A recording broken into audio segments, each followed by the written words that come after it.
Plans, parties, and presents. These days always seem to blur together, don't they? But what is Christmas and Advent season really all about? Well, for you, the multi-passionate woman who's seeking purpose, Advent is an invitation to take a sacred pause, to refocus on God, on you, and on your people.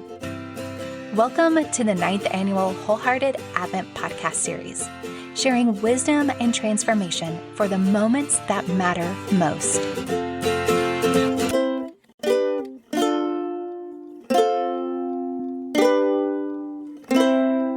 Today, look at you sporting your hat. Well, it covers a myriad of ills underneath. Yes. I don't have to do much. It takes about a third of the time to get ready. That's fantastic. I cannot pull off the look.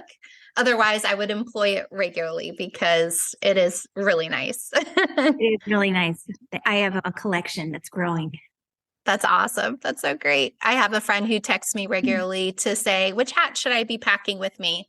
It's not if, it's which right. one. Which one? It's hard because you take them on certain vacations and they come back ruined because you try to do all the things, you stuff it. Yes. But sometimes it's true. A little trashed. But. Yeah. That's what she said too. I'm like, hey, how about that one there on the closet? And she's like, nope, won't travel because it won't come back the same. That's right. And the hat box just isn't cool anymore. Yeah, that's right. That's right. I don't know. You should maybe bring it back. I think it's quite quaint. Yes. I could try. Are you holding up okay with all this pre-launch interview and all the things? Yes. Doing my best. It's a juggle. You know how it is when you're time at one part of the day, you're just mom. At one part of the day, you're just a songwriter. And the other part of the day, you're just, you know how it is. Yes. And I'm guessing if it's anything like everyone else, you might be launching one thing, but in the background, you're at the formation of something else or in the middle. So it's not like you get to just be one thing. I am so excited to talk about this because I did get the sneak peek full version and I had to watch it on my computer because you couldn't AirPlay it or anything because of all the privacy. But my two teenage daughters ended up, I just was like, I don't know about you guys, but I want to watch this before my link expires. Come and watch if you want. I had full sound on and it pulled them in and they kept peeking in kind of thing. And then they came and sat with me and it was just so fun because they loved it. And my oldest in particular, it's coming out when she's visiting her Mimi and she already has plans to go see it with her in the theaters. And I love that. I think that is so special. So sweet. No, that's amazing because they weren't sure about it. And then they got pulled in by the right things, the things that we hope that will pull people in that may not think they would be interested in it in the first place. Yes, exactly. Well, I grew up in a family who's loved theater and musicals, and I've attempted. I'm not ever going to go down any sort of vein that direction, but I have family who's very talented, and it's been fun for them to see the rise again of the musical. And I grew up watching all the old classics and musicals, and that was my family culture. I married a guy who it was not at all, and he's like, what is this, right? And it can be so different if that wasn't part of your experience, but I love that it's the thing, and it's definitely, especially these last, I don't know, has it been 8 years or something? I feel like the musicals are really on the rise, and just love that the musical is touching the spiritual and the biblical, and it just was so well done. Hey, I'm excited that you're catching all the things that excite us. Oh, good. Yes. I'm curious to know, I know you were going to be maybe asked ahead of time by Nicole, but if you knew anything about Enneagram, has it caught onto your circle of friends? Tell me what you know. Oh, yeah. Enneagram. Well, the personality tests in general have definitely made their rounds, not only through my friend group, but my kids actually are interested as well. So fun. And my kids were both into the MBTI. And then of course, the Enneagram now has made its way into their lives. And it's a great dinner conversation. It is. Starter. Like, okay, where do you land?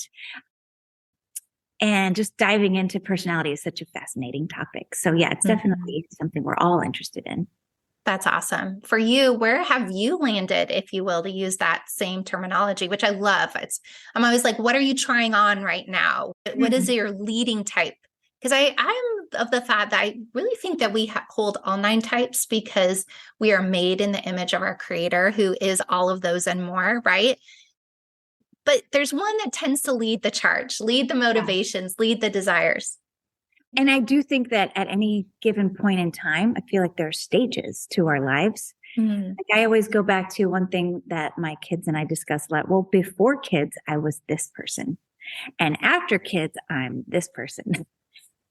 And of course, you don't really, I'm sure it doesn't happen for everybody, but for I'm sure a lot of people that like big life-changing events can form different parts of your personality and really bring them to the forefront. Yeah. So there's one called, I think it's is it number 4? It tends to be the individualist. Yes, exactly. Okay. Yeah. That's, I think, my lead horse. And was it, I forget what my second, my wing was. I think I'm not really sure. You have to do a 3 or a 5, right? Because it's yeah, good job. Yes, that's right. The number on either side. You got it. Yep. And I think it might have, I can't remember actually. I do know my 4 though. That's awesome. It makes a lot of sense. And I think to your point, because I've coached so many women who have gone through the motherhood years, but the career years and all the things before and after. And we've really discovered that there's this element, and it's kind of a fancy word, but called subtypes of each type. And that has really helped explain that passage when we felt like we've lost ourselves and then at the same time rediscovered ourselves. And there's something about that gives us a little bit more insight on what's going on, because becoming a mom is amazing and wonderful, but it's also slightly traumatic. And so, right? So there's all of that. And I do think while we have our dominant type, we have 2 other dominant in the intelligence centers that kind of give explanation back to our history of family of origin, or even our career experience, if it was really influential. That helps give a more holistic picture of our life story, because it's not linear. We're not one-dimensional. There's so many facets to who we are. So it's so fun. So true. It's really fascinating. And there's so much time you can spend diving down into it and just swimming in it for a long time. It's true. And to your point, I've loved having this resource as I'm raising teenagers. I've had the tool for a long time, but in particular in these, as we're beginning to launch, I'm like, okay, this is really helpful, because how I kind of let out that rope or let out their boundaries are getting bigger, how that looks is so different and individualized. And it's helping me, not perfectly, but it's helping me get a little bit why there's a unique experience with each kid that ultimately keeps me on my knees. Of course. And that's, to me, what's been helpful. I feel like I am better at seeing those things in my kids than I am in my own self, because you have perspective. And so you can look on them and see, okay, this is how you're made and what you may struggle with, what you are, natural proclivities and things like that. So it's been a good parenting tool, I think. Yeah, absolutely. I also think it's a great screenwriting and book writing tool for any sort of fiction work in particular, or even if we're doing historical and we want to try to help form a solid, what would they do type of thing if we don't have information. So I'm all about it. I like to dabble in writing fiction here and there, and I definitely sneak it in, and it's been fun. It's such a great tool for all sorts of things, right? Yeah, that's perfect character development. That's exactly what it is. Especially if you're wanting to make sure you're not writing about yourself, or you can't insert what you would do, right? Right. That's the whole point. You have to do a deep dive on the motivations of each character. And then even when you're trying to digest a book fully, I know that my older son enjoys going to whatever he reads. He likes to try to find out their personality types of each main character. And so it helps internalize more deeply what you're reading, if it's a fiction. Yeah. I've done my fair share of movies or Enneagram to the movies episodes, inviting my friends to analyze the characters because you got to have some fun. It's been great. Yeah. Sounds Yeah. like a fun book club situation. Yes. Unite club situation. Exactly. Exactly. Well, I want to talk to you specifically about your gift of music because I've shared here at the beginning of the conversation your incredible resume. And it is paragraphs long. When you read it on paper, I abbreviated it. It's amazing, Nikki. It's amazing. Yes. Yes. Don't be ashamed. It's like, well, no, amazing. It's you know what? My dad just texted me and said, hey, do you have a bio that somebody could look and see your resume, your history, basically? I'm like, yeah, it's really outdated, but it just shows that we've been doing this a long time. Yes. It's partly just the nature of a life. Very few people now hold the same position in life for the length of their adulthood, right? And my career has taken so many, even though it's been in entertainment, it's taken so many versions. And you try everything, you do a lot of stuff because you have to make a living. And thankfully, because it's always a challenge and you're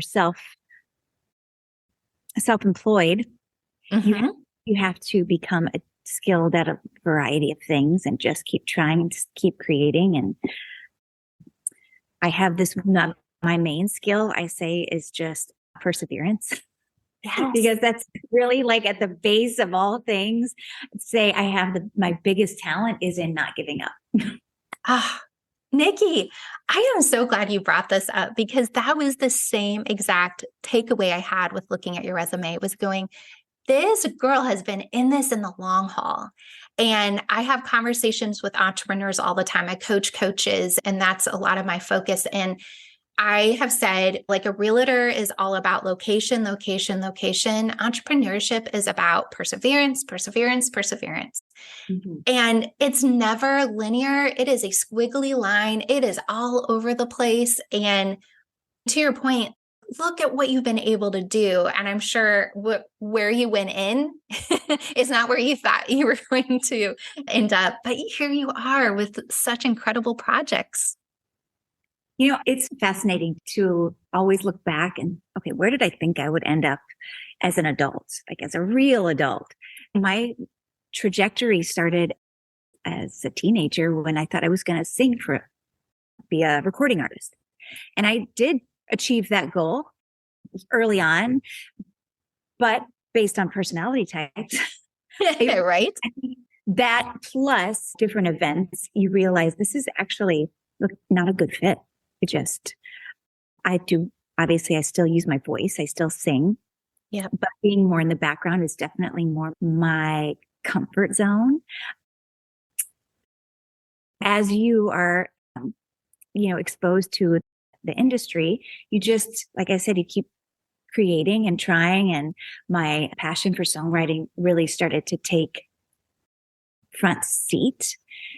And my passion at any given time, I know there was a point at which my passion was for young girls who are starting out in the industry, who are exposed to a recording studio environment with lots of darkness and men and, weird situations. Uncomfortable. Yeah, uncomfortable. And it was my husband and my focus to really shepherd these young girls and make sure that they were with a married couple, were safe. We're not going to make their life scary. And so that was something that led us to write a lot of songs for these, like High School Musical and all those things back in the day. And that opened the door to the next thing, Glee being a big thing. And that was really something because that was the time of life where I was a young mom. I was pregnant during the first season of Glee, and yet I could still sing in the background and be as fat and pregnant as I wanted to be and just sit on a chair with my feet propped up and still sing. So I didn't have to put my makeup on and be in front of the camera. Yeah, that had to have been a relief. Yeah, I bet. But just the experience of doing that and working on a show for that many years gave us a lot of insight as to what works, what doesn't work, and passion for our own musicals. I'm very much, I feel like our stories are similar in that I grew up watching the classics. The Rodgers and Hammerstein musicals are still like the top to me. So that was always a passion of mine. And I'm glad that I just can't believe that we get to do our own. I hope that this stands the test of time. I hope the songs stand the test of time, but I just am feeling fortunate that we got to do it at all. It's a massive undertaking. It is. And I really hope that our friends, some of the takeaway here is that it really is about not hustle, but the perseverance and the staying with it and being willing to pivot and create a little bit differently or outside of the box. And I bet we could talk for hours about all of the stories and write the different steps of your journey to where you are, but just beautiful to hear a snippet of it. I'm so curious, and I'm like, oh, like, where can I learn more? Where can I find out more? Because this is so, so good. Because I know that ultimately this is just another one of those steps. Like, this experience is maybe a culmination at some level, but also just part of the bigger picture. So what was it for you that led you to go, okay, this project here, this journey to Bethlehem, I think this has our name on it, or it's calling my name, if you will? So being a lover of musicals, when we started writing for the Disney musicals and things like that back in the day, once we started getting a taste of what that was like, we definitely had a desire to do our own, right? And then Christmas came, I don't even remember, this has been a long time ago now, right? Maybe 15 years ago. And we were at my parents' house in Iowa, and we were discovering where all these Christmas movies, but Christmas and music go hand in hand to me. You know, you're singing all these great songs. When you want to get in the Christmas spirit, you put on a Christmas playlist, right? Yes. And where's the Christmas musical that's current? A lot of meals being made, nothing truly Christmas. That came to mind. And then also looking at the Christmas movies that were available. And like, there's a lot of great Christmas movies, but none that are telling the traditional Christmas story. So it was, and that was the moment, that Christmas, where we decided we should write this. We actually had a different name for it at the time. Sure. But my husband worked on the treatment for the film in general. And we started working on like little snippets of songs just in a living room. And I have the original little snippets, and only one of the 15 has made it to the final movie. Oh, but, isn't that the case? Just having one is pretty cool, because that's a long time. Oh, that is. What a journey. My goodness. And so when it's journey, the fact that it became Journey to Bethlehem is almost a metaphor for the journey that it took just to get to this point. I bet. I think you bring up an important piece too, because to the creatives, to the fellow creator, you may like walk away from having created something and it didn't have the outcome or didn't go where you thought it would. And you think, what a waste of time, or it could be tempted. And let this be that point right now. It's not, it all builds onto something. It's all for something, right? And you just never know. That is so true. And that is such a piece of wisdom that I wish you could impart to a lot of people, is that when you're creating, I know there's a tendency, oh, that didn't work, rip it up, throw it away. But there's something that you learn from that experience. And sometimes there's even a portion of it that will make the final product, but you keep coming back to it. You keep tweaking, you keep building, you keep giving that time and the distance and perspective too. You can look at it with fresh eyes and realize, oh, that's good. That maybe not so good. And it's all part of the process. It is. I've only been in this specific field for 7 years. But already there are some things that have come full circle that years went by and I hung onto it for whatever reason. And I'm a 7. I tend to like save all the pieces of paper and all the Google Docs. And I have 3 different drives. Like, it's a little bit out of control. But to that point, there's been enough times already in just this short window regarding this specific at stage of my career, whatever we're going to call it, but it's going, oh, that thread ended up developing and weaving into other things. But I needed life experience, or I needed this message to have gone before me, or whatever it is, or lived it out to really make sure I believed it before I spoke it. And so we could be talking about this for a while because there's so much there. There is so much. And eventually the post show. Right, right. You talked about doing music in your living room. So I got to ask, any of your kids pick up the musical desire or skills, or is this kind of, it's your thing? That's really a tricky question. Both my boys love music and they're so moved and driven by it. They are musically talented, but the passion for them is more in listening. But they love movie scores. They love movie scores. They love classical music, and they use that a lot in their daily lives. Just in their they wear their AirPods 2 minutes, Yes. probably, but they wear them in life. But I think that music, you have to have that passion. You have to practice all the time, and we're still working on that element. It's called discipline. And I am one of those, didn't have the discipline, but I'll tell you what, there's nothing like a good film score to keep me writing and creating content for my community. And there's nothing better to me. That's the perfect day, getting to write and listen to my favorite scores. It's incredible. Yeah, it really is motivating. It can put you in a mood, and it does affect your flow for sure. Oh, absolutely.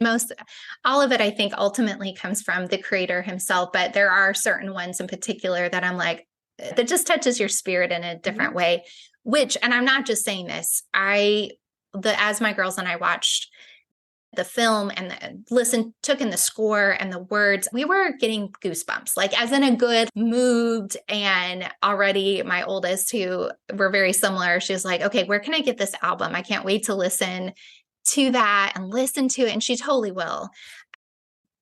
So there's so much I want to ask about it, but maybe some of the inspiration or some of the story behind and the creating of it, again, going back to your living room many years ago, but there's so much in between that leads into it. I know that obviously we have the inspiration of this Bible story itself, right? What actually is in the word.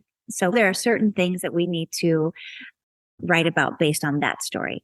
And then the screenplay that my husband wrote, we then mapped out where are the emotional pinpoints, right? Where does the character feel a certain something? What needs to be conveyed emotionally? Because that's really like at the heart of music is this emotion.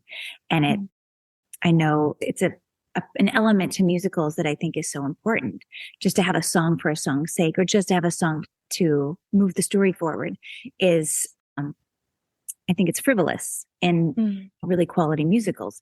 But in the best ones, I think they use it to pinpoint an emotion and to highlight what that character is experiencing. So that was something that we would break down the main points in the screenplay. And I know one in particular for me personally is Mary's big ballad, which is Mother to a Savior and King, because that was something that is, first of all, really tricky territory, because you're trying to put yourself in the shoes of this young girl, and she happens to be the mother of God. And so you're already walking on eggshells, but you have to really try and get in that place. And so that was a moment of, honestly, just a lot of prayer for me, that I would get her story told through the song and what she was feeling at the moment. But part of it's creative. How would I have been feeling based on what we know about Mary and what's been written in the Bible and about Mary? How would I feel? And given the context of the time in history, like 0 BC, the culture of the time, she was going through some scary territory and test of faith and fear of shaming her family and fear of believing herself, fear of believing in God, a lot of fear, right? And she needed, the only thing that could help her was to just like a cry out to God. And so that particular song was, I think, it was a lot of divine inspiration, quite honestly. That one was probably, that one really was special. I did tear up because I felt it. And I love Mary's song in Luke. And I think it's in chapter 2, right? Luke chapter 2 in the account. And I love that you went there. I think that was bold and daring, but it captured you. It's incredible. It really is. I felt transported to that the emotion of what she would have. And that's what I was crying over, to think, oh yeah, the mother of our Savior, like it just made it so much more real. Again, I grew up as a pastor's kid. How many times have I heard it? How many times have I read the story? This was a whole new experience. And I've been so privileged to get to see other renditions, if you will, of some performed element of this story. But this was like next level, where that transportation did happen, where you're feeling what the character is feeling. So beautifully done. That's the best compliment I could get, because that's what you want. You want people to really feel. There's so many reasons to make the movie, right? And you want people to feel things that maybe they've heard the story forever and ever, and it's never really hit deeply. I don't know. It's really good to hear that you experienced what we hope other people will experience too. Yeah. Well, you've done a good job. And yeah, I'm glad I can affirm it. And I have no doubt you'll be hearing it a lot. I hope so. We'll see.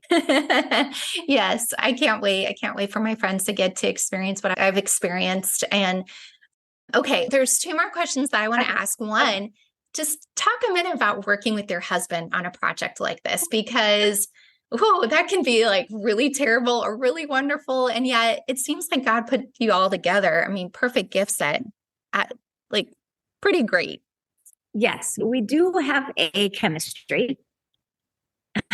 And it's funny because we met while we were touring on the road. So he was a bass player and I was in a band.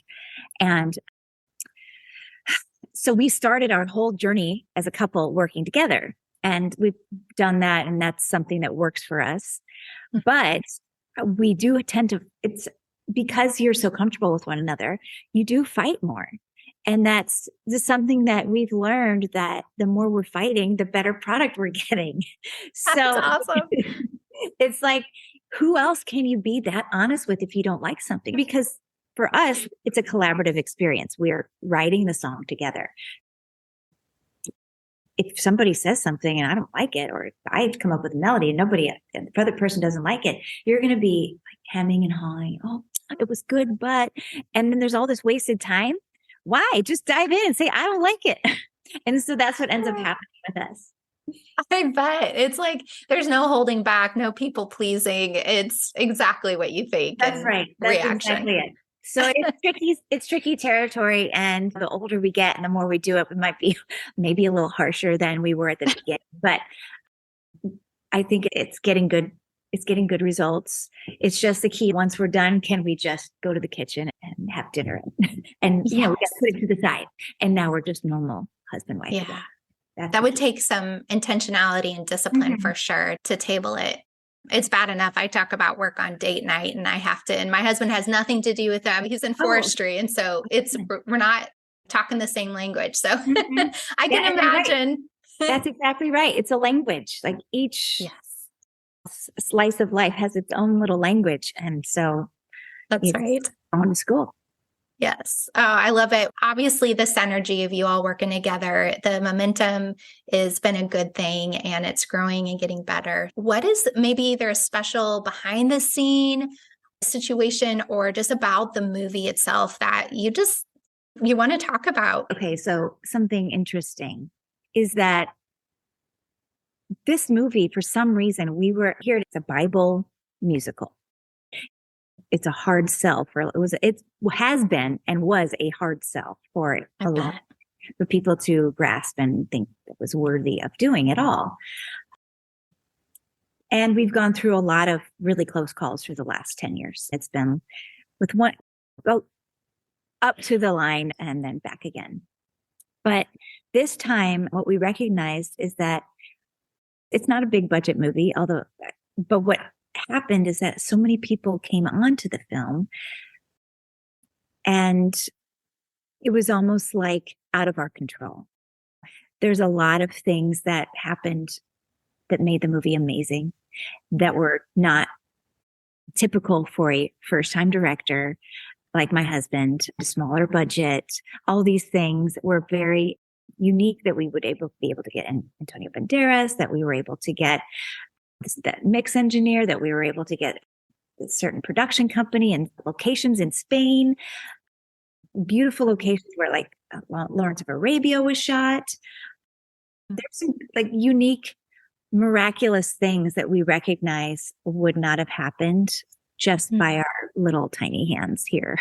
So I think that's been fun to see and fun to watch. We feel like we're just the hands and feet, right? And then I think just even now going forward, we just have to like, I feel like when the movie was being shot in Spain, I think the biggest takeaway that was the biggest blessing to my husband was that people hadn't had an experience like that on set before. It was so enjoyable. It was warm. It was comfortable. And nobody was fighting. It was safe. It was all these things that people walked away saying, this is the best film experience I've ever had. So something that also, we just felt like it was in the right spirit that it was done.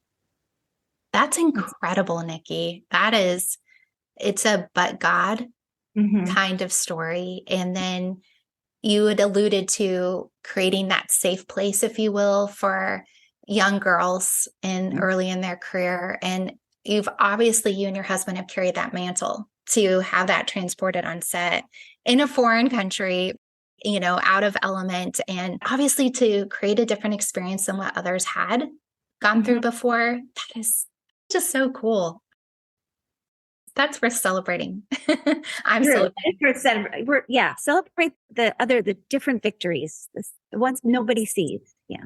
Yes. And that's a 7. It feels like always gets labeled as the partier, really easy to celebrate. And I am the hey, no, actually, sometimes it's really hard because when our outcome, and this partly is culture thing, right? If the outcome doesn't match our expectations, we tend to avoid celebration or skip over it or feel undeserving. And I've been really had this message on my heart with the community is to say, no, celebration is actually a discipline, and celebration is an invitation that there isn't an outcome that actually is connected to it. It's just doing the thing and then seeing what happens with it and celebrating doing the thing, or to your point, right? All the little miracles along the way that you can go back. I don't know, at least how it works for me is going, I at least did what the Lord asked me to do, and he was in it. So whatever happens, because that's the most important thing. So that's huge wisdom and advice there. Celebration is a discipline. And I think we're supposed to do that, even like when it's not the expectation. That doesn't meet the expectations. That's big. That's good. And take that for myself, if you don't mind. Absolutely, please. I think about how that has to be in the culture and the industry you're in. Yeah, that'd be not typical at all to be able to lean into that. So take it, run with it. Maybe you can let that message. Celebration coming on this weekend, in fact. Oh, awesome. Okay, my last little question. What is your favorite ornament or Christmas decoration that you have to have it out? Otherwise, it's just not Christmas. It's not Christmas. I can tell you it's not one exactly, but it's a collection of ornaments that my mom made when we were little kids growing up. And she made them. She was a great seamstress, and she would make these cute little ornaments. And they were on our tree when I was a little girl, all through the time I was growing up. And then when I moved out, she gave me a little shoebox full of these ornaments. And to me, it's just, that's Christmas, because Christmas is so nostalgic in itself. And it just brings back all the Christmases past and the feels of when you were little. And that's Christmas to me. Oh, Nikki, what a great answer. I love it. I'm visualizing whatever it is, very similar to all those special things. They're made of felt or velvet. And they're just simple and cute. I love it. Precious. I don't know. Those kind of things even smell like something that, is just, it takes us right back. So, That's right. Nikki, this has been an honor and a joy and so much fun. I hope that you've had fun as well. Thank you for sharing with my friends, and thank you for doing the work, because I believe it's going to bring a lot of joy and depth of joy and inspiration to so many. Thank you. I appreciate you having me today. And also just, I love that you just said that, the depth of joy, because that's something I keep saying and people are like, what does that mean? But I'm glad that you get it because you just said it. Because it's a joy, but it's a different kind of joy. It's a deeper meaning joy. So thank you. As you go, friend, may you slow down, savor the moments that matter most, and make space for Christ to meet you right where you are. And if you need a little more support this season, you can download the free Wholehearted Gift Giving Guide or book a clarity call to help you find peace and presence in your own story. Merry Christmas. And remember, your wholehearted story is still being written.